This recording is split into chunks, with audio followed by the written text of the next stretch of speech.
ನಮಸ್ಕಾರ ಎಲ್ರಿಗೂ. 75 ಆರ್ಟ್ ಚಾಲೆಂಜ್ನ 30ನೇ ದಿನ ಬೆಳಗ್ಗೆ ಎದ್ದ ತಕ್ಷಣ ನೀರು ಕುಡಿದು ರನ್ನಿಂಗ್ ಮುಗಿಸಿ ಸ್ವಲ್ಪ ಬೇವಿನ ಕಡ್ಡಿಲಿ ಎಲ್ಲ ಮುಚ್ಚಿ ಡನ್ನ ಮಾಡಿ ನಕಲ್ ಪುಷಪ್ಸ್ನ ಮುಗಿಸಿ ಸ್ವಲ್ಪ ಪುಲ್ಲಪ್ಸ್ನ ಮುಗಿಸಿ ವರ್ಕೌಟ್ ಆದಮೇಲೆ ಗಿಡಕ್ಕೆ ನೀರು ಹಾಕಿ ವರ್ಕೌಟ್ ಮಾಡ್ಬೇಕಾದ್ರೆ ಸುಸ್ತಾದರೆ ಮಧ್ಯದಲ್ಲಿ ಹಂಗೆ ಟೊಮೊಟೊ ಹಣ್ಣು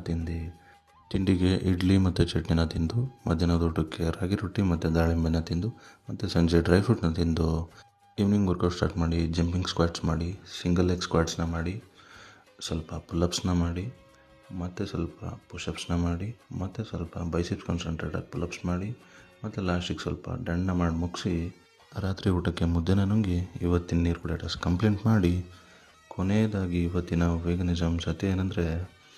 ನಿಮಗೆ ನಿಜವಾಗ್ಲೂ ಭೂಮಿ ಮೇಲೆ ಕಾಳಜಿ ಇದ್ದರೆ ಯಾರೇ ಆಗಿರಲಿ ನೀವು ಪ್ರಾಣಿಗಳನ್ನು ತಿನ್ನೋದನ್ನು ನಿಲ್ಲಿಸಲೇಬೇಕು. ಇಷ್ಟು ಹೇಳೋಕ್ಕೆ ಇಷ್ಟಪಡ್ತೀನಿ ಅಷ್ಟೇ.